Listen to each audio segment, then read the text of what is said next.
जो भी उस परमात्मा से प्रेम करता है सच्चे हृदय से, केवल मुख से नाम नहीं जपना उसका, जो भी अपने अंतर से उस परम पिता परमात्मा से प्रेम करता है, उसकी शक्ति को महसूस करता है, वो कभी अपने प्राणों की भी परवाह नहीं करता। मृत्यु का नाम सुनकर उसको कभी डर नहीं लगता, बल्कि मृत्यु का नाम सुनकर वो विचलित न होकर उसका स्वागत करने के लिए भी सदा तैयार रहता है।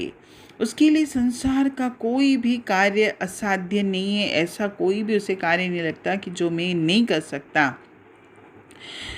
उसको किसी भी शस्त्रों की ज़रूरत नहीं, क्योंकि साहस और वीरता ही उसका असली शस्त्र है, और उस शस्त्र से वह अन्याय का पक्ष लेने वालों को भी पराजित कर देता है।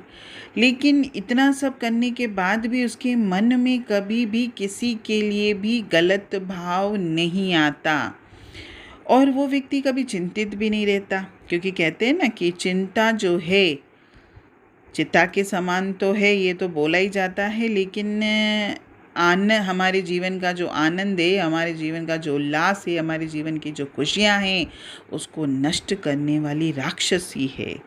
इसीलिए चिंता से हमेशा दूर रहना चाहिए, और जो परमात्मा से प्रेम करेगा उसके जीवन में चिंता का कोई स्थान होता ही नहीं है। और इसके अलावा उसके जो मन इंद्रियां हैं वो विषयों के प्रति चंचल भी नहीं होती।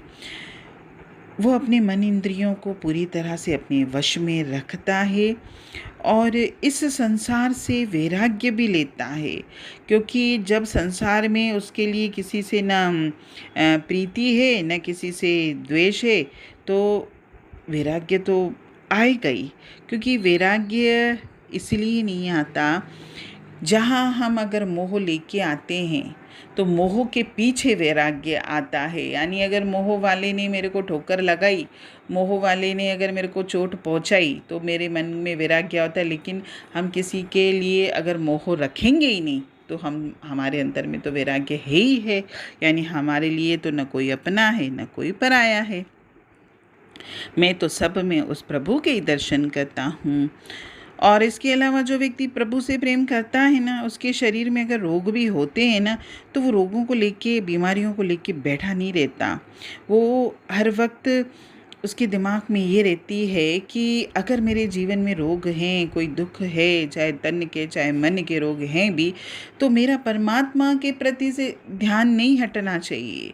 उसको इस चीज़ का हमेशा ध्यान रहता है, क्योंकि कई लोगों के साथ ऐसा होता है कि अगर कोई उनके शरीर में बीमारी आती है, और चीज़ें तो नहीं छोड़ेंगे, खाना छोड़ेंगे नहीं, घूमना फिरना छोड़ेंगे नहीं, संसार के काम काज छोड़ेंगे नहीं, छोड़ते किसको हैं भाई? हम बीमार हैं इसलिए हम सत्संग नहीं आएंगे।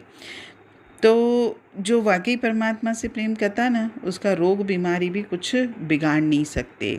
और ऐसा व्यक्ति हाय हाय करके अपने प्राणों को नहीं त्यागता, क्योंकि वो जानता है कि मृत्यु अटल है, और अगर मेरे शरीर में कोई बीमारी है, कोई रोग है भी, अगर वो मुझे डराता भी है ना, तो मेरे ऊपर उसका कोई प्रभाव नहीं पड़ेगा। मैं उस परमपिता परमात्मा से प्रेम करता हूँ और हमेशा करता रहूँगा।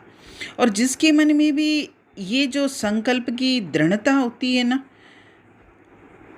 ये दृढ़ता ही उसको परमात्मा के पास पहुंचाएगी, ये दृढ़ता ही उसको परमात्मा से जोड़ेगी।